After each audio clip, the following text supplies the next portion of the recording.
gather here together in thy presence, God our Father. We invoke your Holy Spirit to come in, that your name be blessed forever through your word that has the power. May our worship by your grace comes from within. We lift our voice in adoration to celebrate your great salvation and exalt your holy name, our God and King. It's your love that brings us closer and teaches us to love each other. And that's the reason we, your children, like to sing songs of praise to God the Father, to Jesus Christ, our great Redeemer, to the Holy Ghost that makes this truth so real. Your boundless love is everlasting, your saving grace is so amazing, and all these blessings that you give us, we can share.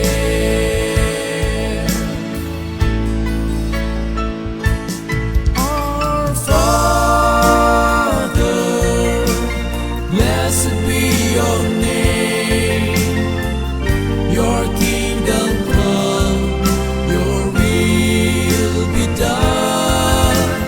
Father, you're always the same, who was and is to come.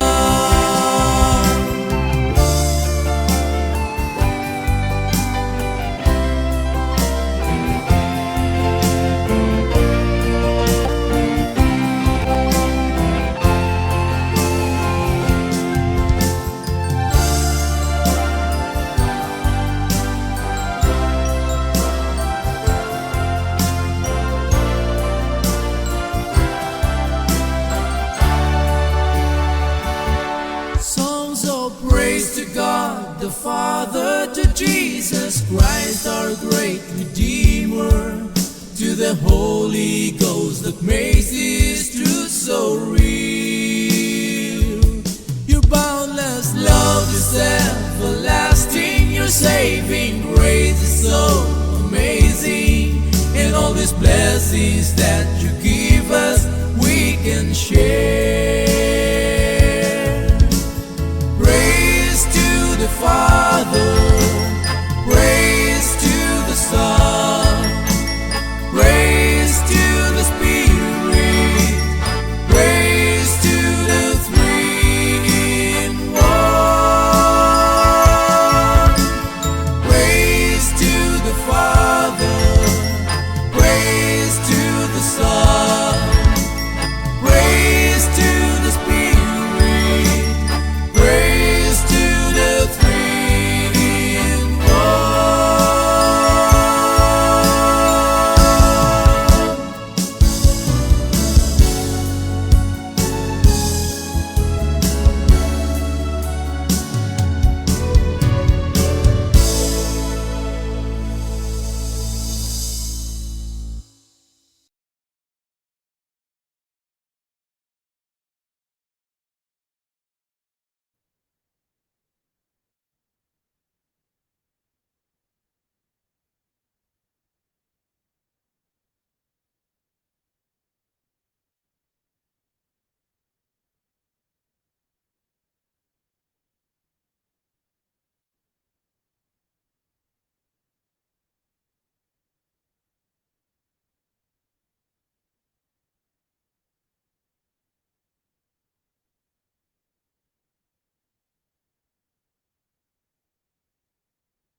Magandang gabi po sa Mga kapatid sa Luzon, Visayas, Mindanao, magandang umaga, tanghali o hapon naman sa ating mga kaibigan, mga kapatid sa iba't ibang bahagi ng ating mundo. Marahil nagtataka kayo kung bakit nandito na naman tayo. Mga ilang buwan Recording in din na nakalipas progress. bago tayo kasama-sama. At ngayong gabi ay muli kayo po ay aming welcome dito sa programang Discover the Power of God's Grace, kung saan kada Webes ng gabi ay ating tutuklasin ang kapangyarihan ng biyaya ng ating Panginoon kung paano niya iniligtas ang mga kasalanan na kasama po ang bawat isa sa atin. Kasama ko rin ang ating mga kaibigan dito sa Zoom, si Part Ronnie De Luna, si Brother Roberto Retuya Jr., at ganoon din si Elder Don Piper Baltasar. At hindi na pa ako magpaligoy-ligoy na. Tuloy-tuloy po tayo. Kaya't akin pong inaanyayahan si Part Ronnie upang siya yung magbigay ng pambungad na panalangin. Yeah, thank you, Part. At tayo po'y sa mandaling manalangin, mga kapatid, bago po natin pakinggan ang mensahe ng Panginoon na siyang ating pong dadalhin. Dadalhin po natin pong tagapanguna, si Part Pastor Efraim Villaruel. Tayo po manalangin, mga kapatid. Dakila namin Diyos, sa makapayan sa lahat, muli Panginoon, kami po'y nagpapasalamat na binigyan niyo kami ng pagkakataon, ng panahon upang ang bawat sa aming Panginoon ay magsama-sama muli sa gawain ito, Zoom, at muli namin hinihiling Panginoon na tulungan ang bawat sa amin, ang Banal na Espiritu ang siyang mauna sa bawat sa amin Panginoon, na magbukas ng aming pong pangunawa, magbukas ng aming puso Panginoon, upang hindi lamang namin po marinig o mapakinggan ang mensahe na iyong dadalhin sa pamagitan ng iyong pong lingkod, pagkos ito po ay magkaroon po ng kapangyarihan sa buhay ng bawat isa sa amin at makita namin ng malinaw ang nagniningning na katotohanan buhat ang inyong banal na kasulatan, Panginoon. Maraming salamat sa mga kapatid na nandito at ganoon din sa aking pong mga samahan na nandito sa platform na ito na inyo pong ginabayan, tinawag upang ang bawat sa amin, Panginoon, ay makarinig ng inyong pong banal na salita. At naway tulungan kami, Panginoon, na hindi lamang namin ito marinig, bagkus ito po ay amin din pong maibahagi na patuloy sa mga tao na siya ay po nakakasalumuha sa araw-araw. Pagpalain bawat sa amin, Panginoon, sa gabi ito at pinan din ang lahat ng makikinig at makakapakinig pa ng programa ito, Panginoon. Ito po ay aming dalangin sa pangalan ng Panginoon Jesus. Amen. Ayan. Maraming salamat, Part Ronnie, sa pambungad na panalangin. Bago ko bigay ang panahon at oras sa ating tagapagsalita na si Pastor Efraim Villaruel, nais ko pong paalalahanan ng bawat isa sa atin na kung meron po kayong mga reflections at mga prayer requests, wag po kayong magkatubili. Ayan, ilagay niyo po dyan sa chat box upang ito po ay ating mabasa. At kung meron po kayong mga katanungan na may kinalaman po sa ating ng mga paksa o sa gabing ito o sa mga nagdaang mga pag-aaral natin, ay feel free po na kayo po ay magtanong upang bigyan ng kasagutan ng ating butihing pastor, si Pastor Efraim Villaruel. At ngayon, mga kapatid, sa oras na ito ay meron tayong napaka-exciting na paksa at hayaan kong si Pastor Epi na ang magbigay ng introduction sa ating paksa sa gabi. Pastor, kayo na po. Hello. Magandang gabi, magandang umaga. Basta kayong lahat ay binabati natin sa pangalan natin, Panginoon Hesus. Napakahalaga na tayo ay mag-ipon, mag-aral ng salita ng Diyos. So sa lahat ng mga nakakapakinig ngayon at makakapakinig pa, ay ang pagpapala ng langit ang ating matanggap, ang liwanag, kapangyarihan ng Ebanghelyo ang ating maranasan upang maging patutuo sa buhay natin at maibahagi din natin sa lahat ng ating mga kasalamuha at matapos ng gawain. Kaya magandang gabi at binabati kayong lahat sa pangalan ng ating Panginoon Hesus.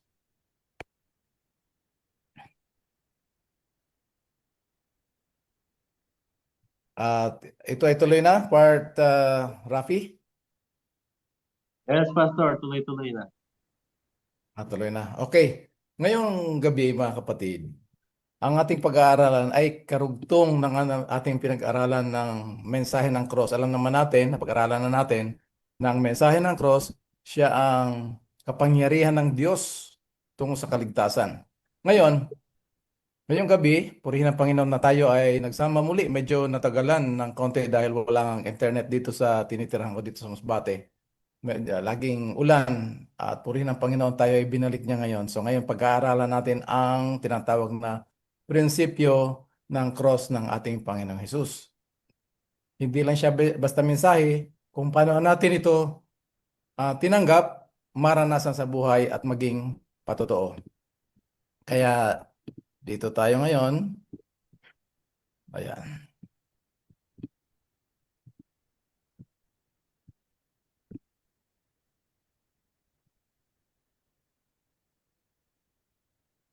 Okay.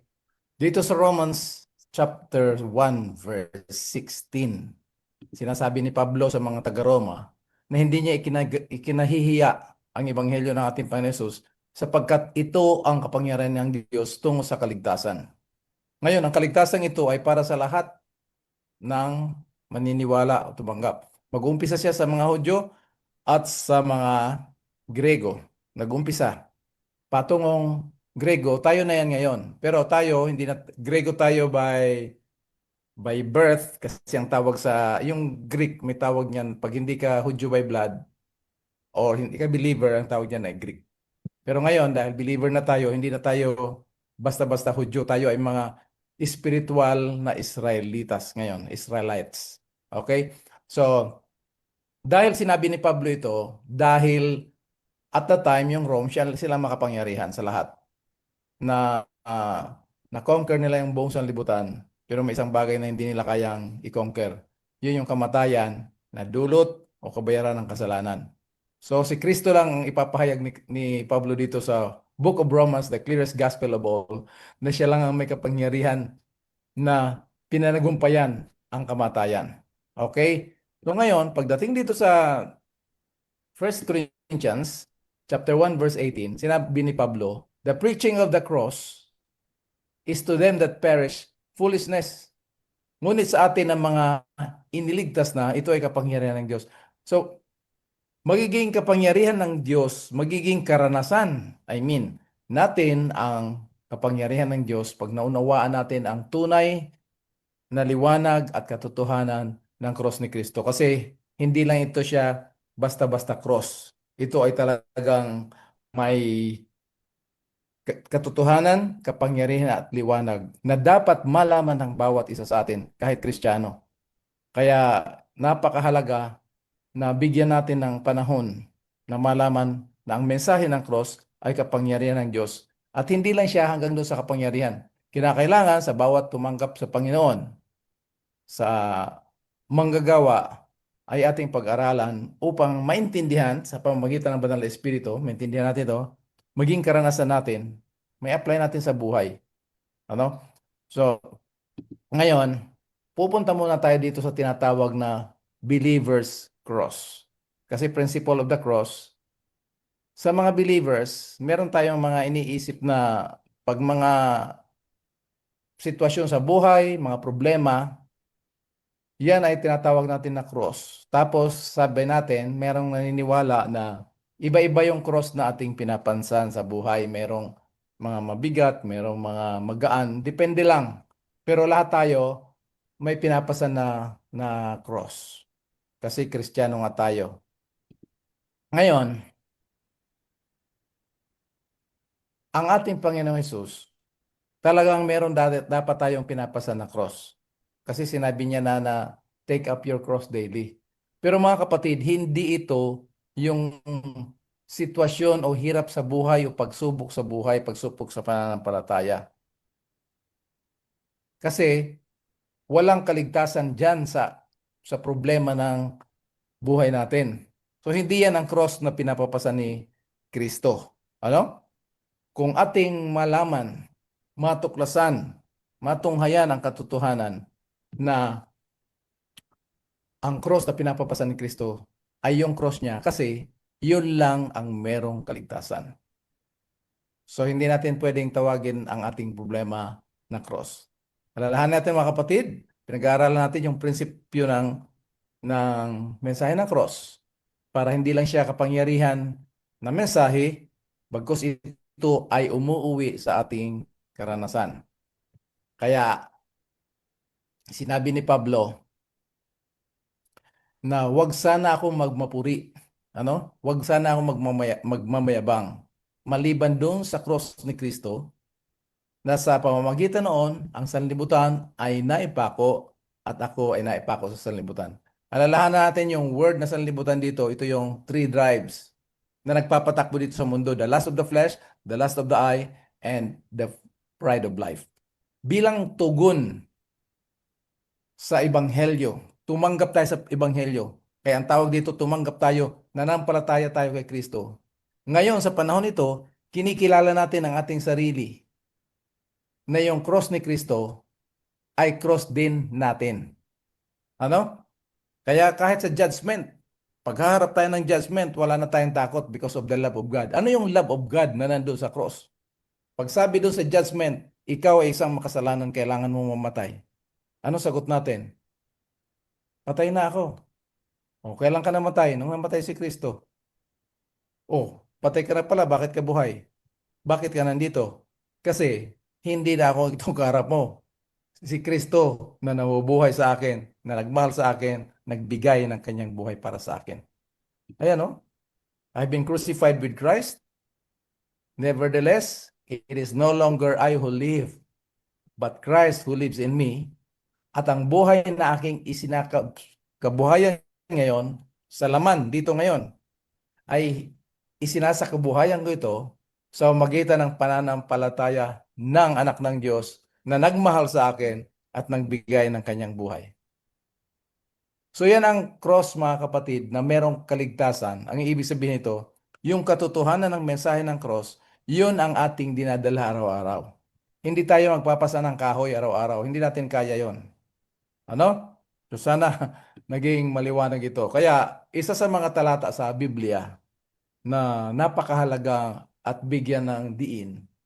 Dito kasi sa sanlibutan, nag-uumpisa tayong mabuhay, ang ending natin ay kamatayan. Pero sa karya ng Diyos, sa ebanghelyo ng Diyos, mag-uumpisa tayo sa kamatayan. Ngunit, yung kamatayan yung kasama natin si Kristo. Sabi dito, this is saying and trustworthy for if we died with Him. Kung tayo ay namatay kasama niya, ganun din naman na tayo ay mabubuhay kasama niya. So hindi hiwalay. Ano? Dito na malaking bagay ito na dapat malaman ng mga Kristiyano kasi tanggap na tanggap at tinuturo ng mga Kristiyano na si Kristo ay namatay sa halip na tayo. Pero sa prinsipyo ng cross, kasama tayo doon sa kamatayan ni Kristo upang sa kanyang pagkabuhay na maguli, doon tayo binigyan ng bagong buhay kay Kristo. Kaya meron tayong kanta na bagong buhay. Okay? Ngayon, yun ang unang tiningnan natin, yung cross ni Kristo na kinakailangan pinapasa ng mga Kristiyano. Ngayon, pupunta natin muna yung tinatawag na ang dugo ni Kristo. Ano yung dugo ni Kristo? Doon sa cross, mga kapatid, basahin natin yung titingnan nyo yung John chapter 12 na sinasabi ni Jesus na ngayon ang hukom ng sanlibutan ito. John chapter 12 verse 31. Ngayon ang hukom ng sanlibutan ito at ngayon ang prinsipe ng sanlibutan ay pinalayas. Wala na siyang kapangyarihan. So doon sa cross, mga kapatid, sa cross ng ating Panginoon Jesus, doon isinagawa ng Diyos. Doon hinatulan ang lahat ng kasalanan ng bawat tao. Hinatulan niya, pero kasama doon kay Kristo. Sino itong Kristo na to? Siya na nagdala ng ating kasalanan. Mababasa natin yan sa Isaiah chapter 53 verse 6. The Lord laid on Him. Ngayon, hindi linagay ng Diyos, tandaan natin to ha, hindi linagay ng Diyos ang ating kasalanan nung nandun na si Kristo sa cross. Linagay ng Diyos ang ating kasalanan, kasama tayo, doon nung si Kristo ay nabuhay when He was made flesh. Out of that, na nabuhay siya bilang isang tao, one of us, yung kanyang tinaglay na pagkatao ay ang ating makasalanang pagkatao na kinakailangan mamatay. Ngayon, bago yon papatayin dun sa cross, ang ginawa ng Diyos kay Kristo para sa atin, gumawa muna siya, namuhay muna si Kristo ng matuwid na kahit sa isip niya hindi siya nagkasala. So yun ang katwiran na nagbigay ng kaligtasan sa atin. Ngayon, dahil yung kanyang pagkataong tinaglay doon sa kanyang pagkabuhay ay makasalanan, kinakailangan mamatay doon sa cross. Kaya nung namatay si Kristo doon sa cross, kasama tayo at kasama ang ating kasalanan. Kaya siya ang ating tagadala ng ating kasalanan. Pero kasama tayo doon. Ano? Ngayon, ang kasalanan ni Adan o Adam sa Tagalog na nagdala ng hatol, ano? Sa buong sanlibutan, sa lahat ng henerasyon, kasama yung ating mga personal na kasalanan, dinala ng Panginoon doon sa krus ng Kalbaryo. Ngayon, ano itong tinatawag na dugo ni Kristo? Ano yung dugo? Kasi yung matindi, pinakadakila, pinakamataas na sakripisyo ng ating Panginoon Hesus ay natupad o tinupad niya na nagmumula doon sa lahat ng mga sakripisyo doon sa Old Testament, sa sanctuary services. Ano? Kaya yung mga sakripisyo na yon, yung laman, buto, susunugin yung lahat. Dugo lang ang dadalhin doon sa sanctuaryo. So ang tawag noon yung mga dugo na dinala doon sa sanctuaryo, papatayin yung tupa, susunugin yung laman at buto, tapos yung dugo dadalhin ng saserdote sa loob. Ang tawag niya sa New Testament ay dugo ni Kristo. Ano? Yung mga rituals noon, tumutuko yan sa dugo ni Kristo na siyang nagligtas sa atin. Okay? Kaya titingnan natin. Sa mga writers, yung sumulat ng New Testament, binigyan nila ito ng napakahalaga, walang hanggang kahalagahan, ang dugo ni Kristo. Ito, tingnan natin. Sa 1 Peter chapter 1, verse 18, alam naman natin yan na sabi ni Pedro, tayo ay tinubos ng Diyos, hindi sa gintot pilak, kundi sa mahalagang dugo ni Kristo. So, yung dugo ni Kristo, tayo ay tinubos mula sa kasalanan. Romans chapter 5, verse 9, tayo ay inaring ganap. Ganyan kahalaga ang dugo ni Kristo. Tapos, 1 John chapter 1, verse 7, mahilig tayo dun sa verse 9. Tama din yung verse 9. Pero dito pa lang sa verse 7 ng 1 John, ang sabi dito, if we walk in the light as He is in the light, we have fellowship with one another, and the blood of Christ cleanses us from all our sins. So kaya napakahalaga ng tinatawag na dugo. At hindi lang yon, tinanggal lahat yung ating, di ba pag naggawa tayo ng kasalanan, yung tinatawag na konsensya, nagigilty tayo. So dito, Matthew chapter 26 verses 27 and 28, tinanggal niya lahat. So we can come now boldly to the throne of grace that we might find help. Hebrews chapter 4 verse 16. Ano? Tinanggal na ng Panginoon yung alitan. Kaya hindi na tayo guilty.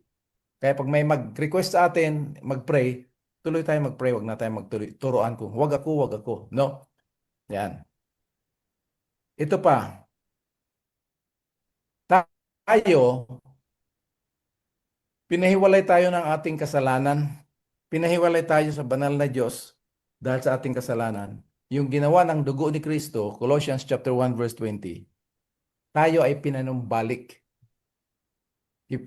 Sa Bisaya, gipasig-uli. So make peace between sinful man and holy God. Grabe ano, yung kasalanan natin nagpahiwalay sa Diyos, pero yung pag-ibig ng Diyos, doon sa sakripisyo ni Kristo, pagbuhos niya ng kanyang sariling dugo, nagkaroon tayo ng kapayapaan at panumbalik sa bawat isa. So ito yung mga ginagamit ng mga pagkakakilanlan na ginagamit dito sa bagong tipan tungkol sa napakahalagang dugo ni Kristo. Ngayon, maliwanag naman ang Bible na sabi doon, without shedding of blood, there is no forgiveness or there's no remission of sin. Ano ba yung nandun sa dugo ni Kristo. Huwag nating kalimutan o huwag nating isipin na yung dugo ni Kristo kagaya ng dugo natin. Ano? Kasi sa Hebrews chapter 2 verse 14, kung ano yung laman natin at dugo natin, yun ang kinuha ni Kristo para sa magitan ng kanyang kamatayan, gigabain ang kapangyarihan ng kaaway. Pero yung tinatawag ng Bible na dugo ni Kristo na nagpatawad ng ating kasalanan, hindi yung dugo mismo na kanyang tinaglay na kagaya ng dugo natin. Pag sinabing dugo, yan ay buhay. Buhay ni Kristo. His perfect life na hindi siya talaga nagkasala. Basahin natin ang Leviticus 17 verse 11. For the life of the creature is in the blood. Kita niyo mga kapatid, ang buhay ng linalang ay nasa dugo. I have given it to you to make atonement for yourselves on the altar. Mga kapatid, meron akong tanong. Kasi kung minsan confused tayo, pag akyat ni Jesus sa langit, kasi meron tayong tinatawag na cleansing ng heavenly sanctuary. Iniisip natin at maraming naniniwala na dinala ni Kristo yung ating kasalanan doon sa langit.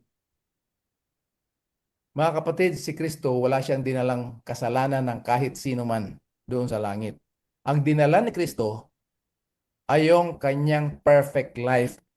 I-report sa Ama na siya nagkatawang tao na buhay ng matuwid at hindi nagkasala kahit sa isipan.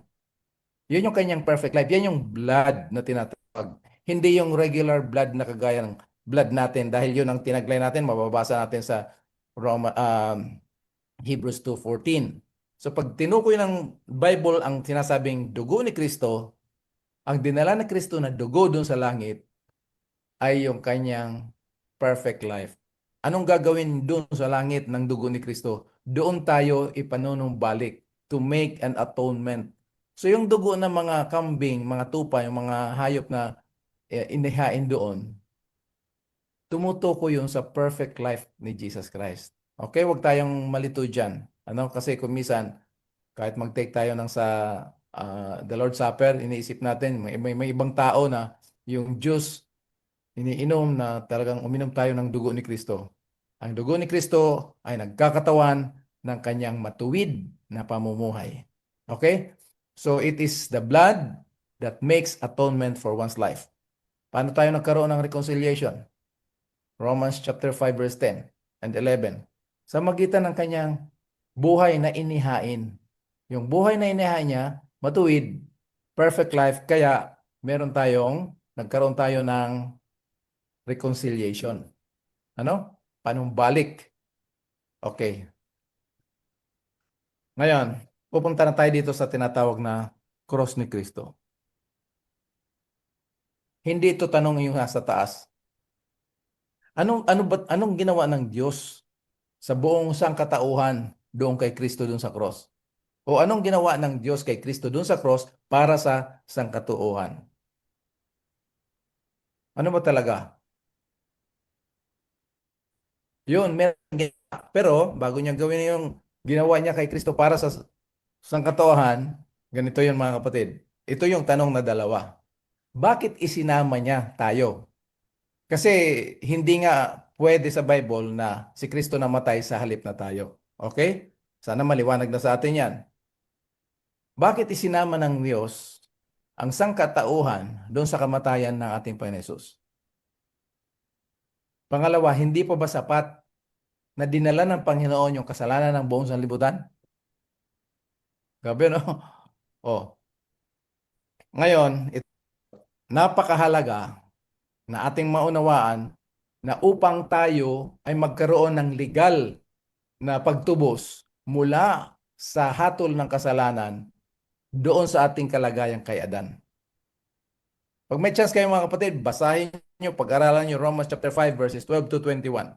Kasi diyan kinokontrast ni Pablo yung anong nangyari sa atin by birth at anong ginawa ng Diyos kay Kristo para sa atin by faith. Kaya dalawa yung ating status. By birth, we are sinful from head to toe in need of a Savior. By faith, we stand perfect in the sight of God in Jesus Christ. So, kinakailangan na isama tayo ni Kristo, ng Diyos kay Kristo doon sa kanyang kamatayan. dahil nga sa ating status, sa ating kalagayan bilang tao. 1 Corinthians 5:22, 15:22. For as in Adam all die. So yan ating kalagayan. Kahit anong gawin natin, mamamatay talaga tayo. So doon kay Kristo, so in Christ, all will be made alive. Titignan niyo yung verb tense dito, in the future. So iniligtas tayo ng Panginoon, hindi sa first death, kung hindi sa second death. Kaya itong ebanghelyo ng ating Panginoon Jesus na kapangyarihan ng Diyos para sa kaligtasan, ipamahagi, ituro sa lahat ng tao upang sa kabila ng ating kalagayan kay Adam na meron mamamatay tayo sa pamamaraan ng kamatayan dito sa mundo, ay natatanda, nagkasakit, binaril, na disgrasya o nagpakamatay, mabubuhay tayo dahil sa pagkabuhay ng ating Panginoon Jesus. Okay? Ngayon, mangyayari lang yan na mabubuhay tayo kasama ng ating Panginoon Jesus kung tayo din ay kinilala natin ang ating sarili na nung si Kristo ay namatay, kasama tayo doon. Ano? This is a faithful saying and worthy of all acceptation that if we died with Christ, we shall also live with Him. Okay? O, pangalawa, bakit kinakailangan ng Diyos isama tayo? Romans chapter 6 verse 7. Upang patayin ang kapangyarihan na nananahan dito sa atin. Kasi mga kapatid, hindi tayo makasalanan na dahil gumawa tayo ng kasalanan. Mismo yung kasalanan, yung prinsipyo ng kasalanan, dito na namumuhay sa atin. Dito siya nakatira sa atin. Sin, the principle of sin. Hindi siya the act of sin. Kaya gumagawa tayo ng act of sin dahil nga sa tayo ay by nature, by birth, we are sinners. Okay? Kaya, nandito na tayo sa conclusion. Bago tayo mag-conclude, mga kapatid, balikan ko lang ito na isa sa malaking problema ng mga tao natin, lalo na sa mga Kristiyano, yung mga bagong nabaptized, pag narinig nila yung gospel, lalo na sa mga emotional preachers, iniisip ng mga tao, magpapakabait na talaga ako. So, kakanta na tayo ng, Oh Jesus, I have promised to serve thee to the end. May kasama pang iyak yan. Pag baptism, iyakan. Ang malungkot doon, mga kapatid, pagkatapos noon, mga ilang linggo, ilang araw, marirealize natin, nagkakasala ulit tayo. So, kung hindi natin alam ang prinsipyo at katotohanan ng cross ni Kristo, magdudulot yan ng panlulumbay, panghihina, discouragement sa ating pananampalataya. Akala ko iniligtas na ako. Paano ako? So, yung dulot niya na panlulumbay, panghihina, dadagdagan pa ng discouragement ng duda ng kanyang kaligtasan. Kaya maraming Kristiyano na hindi gaanong ugnay sa nakikisangkot sa pagbigay ng magandang balita. Kasi hindi sila sigurado, paano sila magsasabi ng mayroong magandang balita ng kaligtasan kung sila mismo hindi nila sigurado yung kanilang kaligtasan. Nakuha natin, mga kapatid. So, dapat malaman natin na kinakailangan isama tayo kay Kristo sa kanyang kamatayan doon sa cross dahil hindi pa tayo gumagawa ng kasalanan, itong ating pagkatao, yung ating likas ay makasalanan na. Flesh and blood cannot inherit the kingdom of God. It only belongs to the cross of Christ. Okay? So ngayon, sa conclusion natin, mga kapatid, ang dugo ni Kristo, yun lang ang solusyon kung paano tayo iligtas mula sa kasalanan, sa prinsipyo ng kasalanan, at ang lahat ng ating kasalanan. Okay? So, the cross of Christ, yan lang ang solusyon. Okay? Tandaan natin ito, mga kapatid, no? Para hindi tayo ma-confuse. Yung tinatawag na dugo ni Kristo, naalala natin, that is perfect life. Perfect life and sacrificial death. So the blood of Christ is God's solution in dealing with all our sins. Pag sinabing all our sins dito, ito yung mga nagawa nating hindi tama. We come short of the glory of God. Pero yung ating likas ng makasalanan, ang solusyon niyan ay ang cross ni Kristo. Yun lang ang pamamaraan kung paano tayo palayain mula sa pinanggagalingan o bukal ng kasalanan. Ano? So meaning, ang pundasyon, pinanggagalingan ng pag-aaring ganap natin ay ang dugo ni Kristo. At yung kung saan naman tayo huhugot ng banal na pamumuhay o kabanalan dito naman sa cross ni Kristo. Kaya maliwanag yung sinasabi ni Jesus na if any man be my disciples, Luke 9:23, let him carry his cross daily. Deny himself, take up his cross daily, and follow me. So yung pinapapasan ni Kristo na cross sa atin, hindi yung problema sa buhay, kung hindi yung cross mismo ni Kristo na kasama tayo doon ipinako. Ano? So just as we cannot obtain forgiveness mula sa ating kasalanan, maliban kung makita natin na tayo pala ay dinala ni Kristo ang kasalanan doon sa cross. Ngayon, pag hindi natin yun makita, na yung kasalanan natin ay dinala ni Kristo, lahat ng kasalanan natin dinala ni Kristo doon sa cross, hindi rin natin makikita kung paano tayo palalayain ng kapangyarihan ng Diyos, maliban na makita din natin na tayo pala ay kasama ni Kristo doon sa cross. Kita natin mga kapatid? Kaya napakahalaga. So the blood of Christ, yan yung solusyon ng Panginoon, di ba? So sanctification, victory over sin, kaya dito makikita natin na mali talaga ang turo ng last generation theology. Kasi hindi natin nakita ang nakikita lang natin na kasalanan yung nagagawa natin. Pero pag hindi ako gumawa ng kasalanan, hindi na ako na maging kasalanan. Qualified na ako sa langit. So yung ating pamumuhay Kristiyano, tagumpay sa kasalanan. Kasama nito yung dalawang proseso. Una, pagpasakop natin sa magitan ng pananampalataya, pasakop mula ulo, kaluluwa, katawan, lahat. Pasakop natin sa magitan ng pananampalataya ng ating kamatayan doon kay Kristo. Upang sa kabila nito, pag nangyari na yon, mararanasan na natin kung paano rini-reproduce ng Holy Spirit na nananahan sa atin ang buhay ni Kristo. Kaya kahit lumalakad tayo, si Kristo ang nakikita. Siyempre nagkakasala tayo, pero much more na ang nakikita ng mga tao sa paligid natin, si Kristo. Christ in you, the hope of glory. Ano?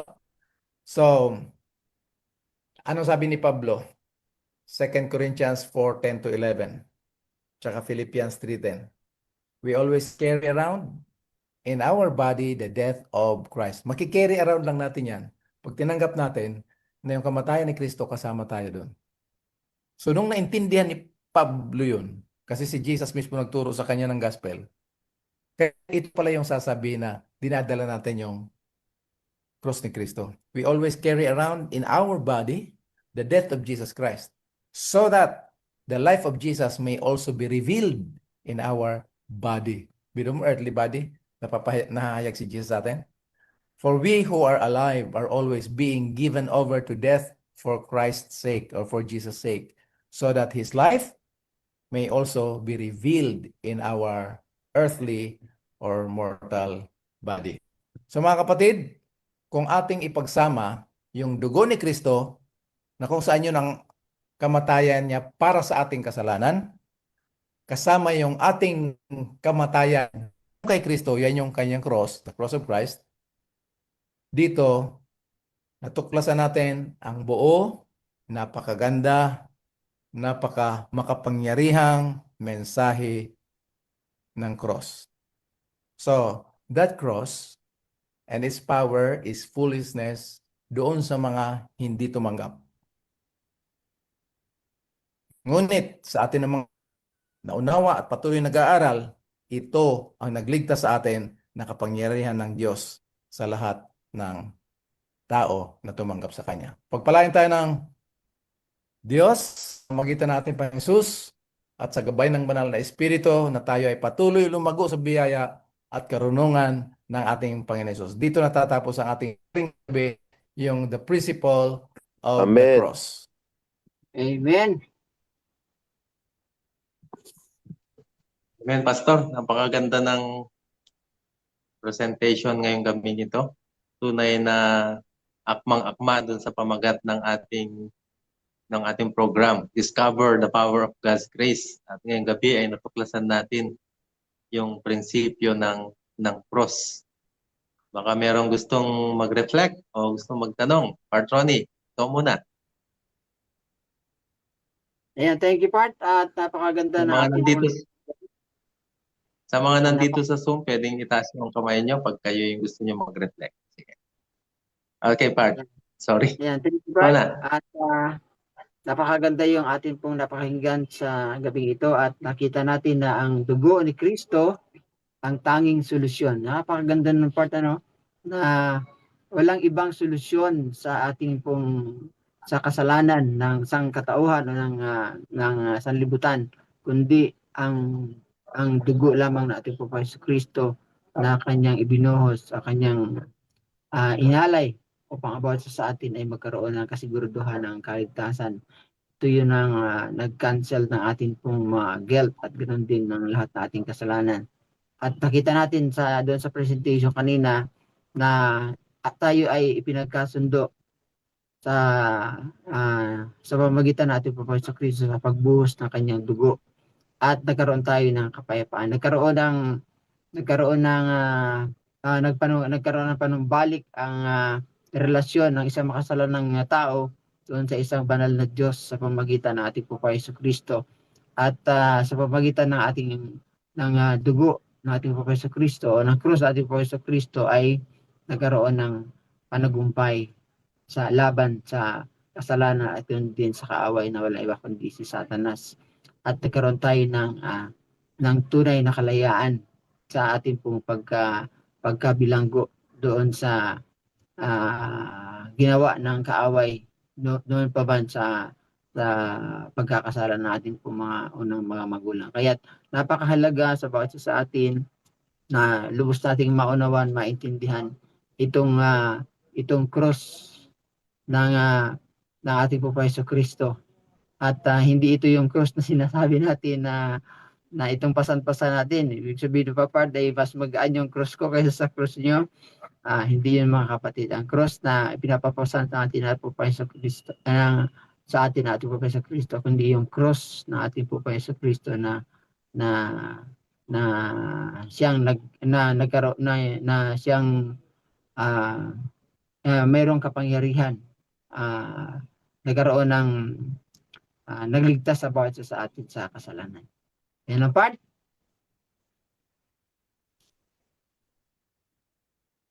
Thank you, Part Ronnie, sa isang napakagandang take-away mo dito sa ating lesson ngayong gabi. Meron pa ba dito sa ating mga Zoom partner ang pwede mag-react?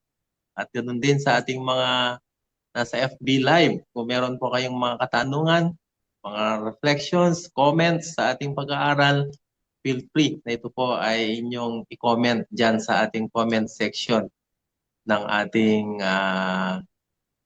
FB Live. So, meron akong gustong linawin dito, Part, kasi Pastor Epi, meron akong gustong linawin. Kasi meron ako narinig na phrase na ang daan patungo sa langit, kinakailangan mong dumaan sa krus. At walang dumaan sa krus na hindi namatay. Ayan. Pastor, baka pwedeng bigyan mo ng explanation yung mga kasabihan na ito. Na walang duman, walang pumunta ng langit. Ang daan patungo sa langit ay yung krus ni Kristo. Pero walang dumaan sa krus na hindi namatay. So, medyo copy ng konti. Ulit. Ayan. Ang daan patungo sa langit, walang ibang daan patungo sa langit kundi yung krus ni Kristo. Pero walang dumaan sa krus ng Kristo na hindi namatay. Nakuha mo, Pastor? Palagay ko totoo yan kasi pag Pag sinabing cross, talagang dadaan ng kamatayan. Pero yung kamatayan na yon, yung lilinawin natin ano, na Mm. talagang cross, yung pag sinabi ng cross ni Kristo, hindi yung kahoy na kung saan siya ipinako. Kasi marami na mga ipinako na tao sa cross. Bago pa si Kristo, may mga ipinako na eh. Maliligtas ba sila dahil naipako sila sa cross? Pag sinabi ng cross ni Kristo, yung kanyang self-denial na ininom niya yung sumpa ng Diyos laban sa kasalanan na naranasan niya doon sa kasi para siyang binitin doon sa kahoy. So lahat ng mga susunod kay Kristo tatanggap sa katotohanan ng cross, self-denial din. So hindi 'yon yung physical na pinagpakuan ni Kristo. Kaya pag sabi ni Jesus, Mm. I am the way, sa John 14:6, I will go and prepare a place for you. Hindi siya pupunta ng langit para ang building doon. Kung hindi ihahanda niya yung daan, ang daan doon sa cross ni Kristo, yung kanyang self-denial na mamamatay siya doon sa cross sa magitan ng sumpa ng Diyos laban sa kasalanan ng buong sanlibutan. So kahit nga hindi naniniwala, isinama na ni Kristo doon sa cross. Yan, maganda yan. Baka pwedeng bigyan mo ng elaboration yan, Para Pastor. Oo, satisfied. na pati yung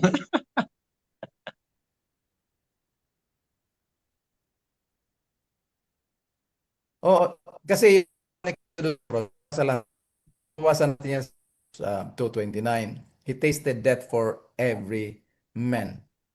Kaya nga ang mensahe ng cross, kapangyarihan ng Diyos sa lahat ng tao, pero magiging effective yan doon sa believers. So lahat ng tao ay dumaan kasama ni Kristo, pero yung karanasan, marinig muna niya yung mensahe at magpapasakop yung kanyang isipan, yung kanyang sarili doon sa katotohanan na siya ay kasamang naipako si Kristo. Ganito yon. Sa mga hindi pa naniniwala at nakarinig sila ng mensaheng ito, ang malaking discovery nila na si Jesus namatay para sa kanila. So kasama sila, praise the Lord, hallelujah dyan. Pero sa mga nanampalataya na, magdadive ng malalim, matutuklasan nila na yung kamatayan ni Kristo ay kasama sila doon. So basically, yung kaligtasan natin doon kay Kristo, sa cross ni Kristo na tinatawag, ay yung self-denial ni Kristo na nagpasakop siya sa sumpa ng Ama laban sa kasalanan. At doon tayo pinalaya mula sa kapangyarihan ng kasalanan. so Para bigyan tayo ng bagong buhay doon sa pagkabuhay na maguli. Go ahead, Part. yun pala yung ibig sabihin ni Kristo na kung gusto nating sumunod sa Kanya, parati nating pasan yung krus niya. Pero hindi yung physical na cross, yung pasan-pasan natin, kundi yung katotohanan ng cross na naipapahayag, hindi lang natin ipinapahayag verbally, kundi naipapahayag sa buhay natin na yung buhay natin, hindi na tayo yung nabubuhay, kundi si Kristo na yung nabubuhay sa atin, na umibig sa atin, na ibinigay niya yung kanyang buhay para sa atin doon sa krus ng Calvary. So, Ayan, meron pang meron ano? ba kang gustong kuhan? And part, meron akong isang Ronnie? tanong, part. Sige. Kasi di ba kanina discuss po natin na napakaganda po yung tungkol sa cross ano. Pero bakit naman sinabi din na ang cross ang siyang naging offense o katitisuran ng sasanlibutan? Ganito yon. Yung mensahe ng cross, magiging katitisuran yon kasi for example, no, si Jesus, halimbawa tayo nagpupulong tayo, puro kalokohan yung pinagkikwentuhan natin. Ah, Ngayon, pag dumating si Jesus dyan sa presensya natin, sasabihin niya, huwag kayo maingay kasi nandito si... So tahimik tayo. Pagdating sa sanlibutan, ang mensahe ng cross, ipapahayag talaga ng mensahe ng cross na ang tao, kahit gaano tayo kabait, walang mabuti sa atin at kailangan natin ng tagapagligtas sa magitan ng cross ni Kristo. Kaya nagiging offense siya. Ngayon, pag preach mo yan doon sa mga hindi naniniwala, magkakaroon ng tinatawag na persecution. Ipe-persecute tayo kasi hindi makukumbinsi ang sanlibutan na makasalanan siya eh. Diba? So ngayon, yung mga tao, may mga susunod na kunyari magpapasakop doon sa mensahe ng cross dahil sa takot. Pero hindi dahil nakita nila yung pagmamahal ng Diyos. So yung mensahe ng cross, yung nagiging offense siya kasi sinabi na sa 1 Corinthians 1:18 na the message of the cross to them that perish is foolishness. Kaya nagiging offensive yung message ng cross. Talagang offensive ang message ng cross. Pero pag naintindihan ng tao, doon sila huhugot na, wow, ito palang cross na nagbigay ng sakit sa aking pride. Ito rin pala ang mensahe ng cross na magbibigay sa akin ng kaligtasan, kapayapaan at pag-aaring ganap. Magandang umaga dyan, Sister Eda sa New Jersey. Kasama kayo ni Good Kuya. morning. Good morning. Great Good to see you all. Oo. I miss this. Okay, maraming salamat sa mga reflections, mga reactions. At ngayon ay atin nang tatapusin ng ating program sa gabing ito. Pastor.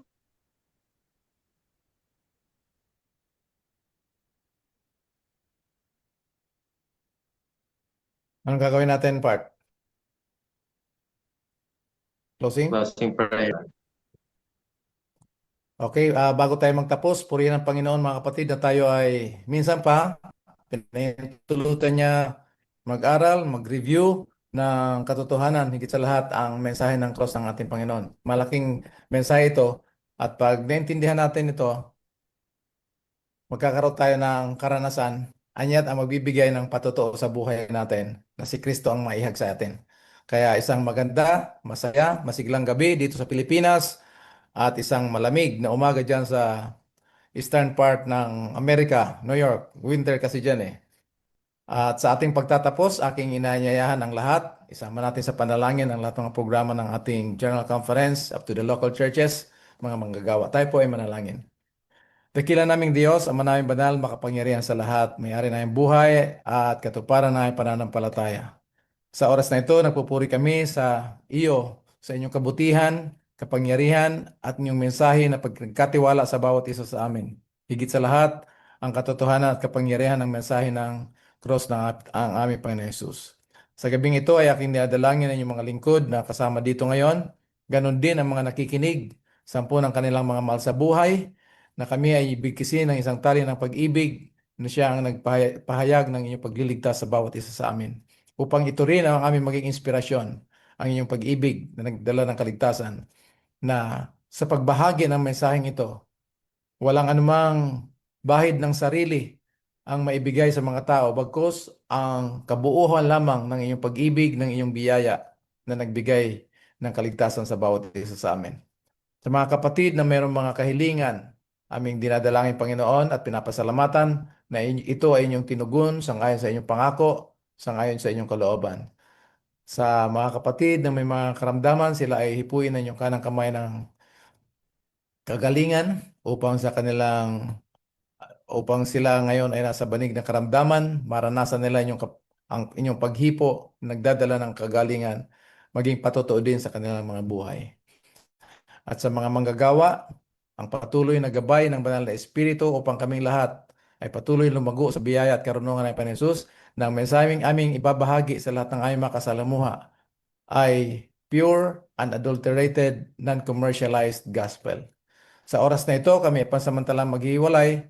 Papuri, kaluwalhatian ay binabalik namin sa inyo at ang pag-iingat ng mga piling anghel ang aming maranasan hanggang kami muli magkita-kita. Salamat Panginoon sa pagtugon sa aming panalangin. Papuri, kaluwalhatian ay binabalik namin sa inyo sa matamis na pangalan ng inyong bugtong na anak, aming tagapagligtas na si Panginoon Hesus. Amen. Amen, amen. Thank you, thank you. Maraming salamat, Pastor Epi. Ganun din sa ating mga kasama dito sa Zoom, lalo tigit sa ating mga viewers sa ating FB Live. Sa pangalan po ng programang Discover the Power of God's Grace ay aming iniiwan sa inyo ang katagang We love you with the love of the Lord. God bless us all.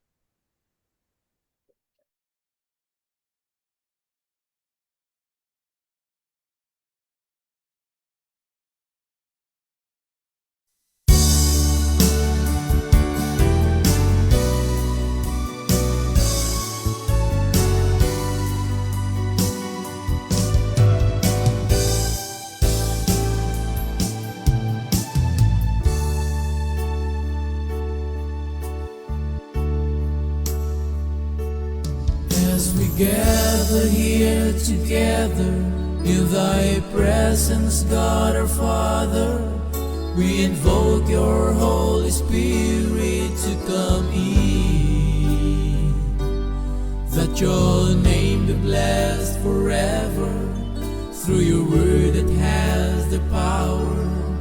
May our worship by your grace comes from within. We lift our voice in adoration to celebrate your great salvation and exalt your holy name, our God and King. It's your love that brings us closer and teaches us to love each other, and that's the reason we, your children, like to sing.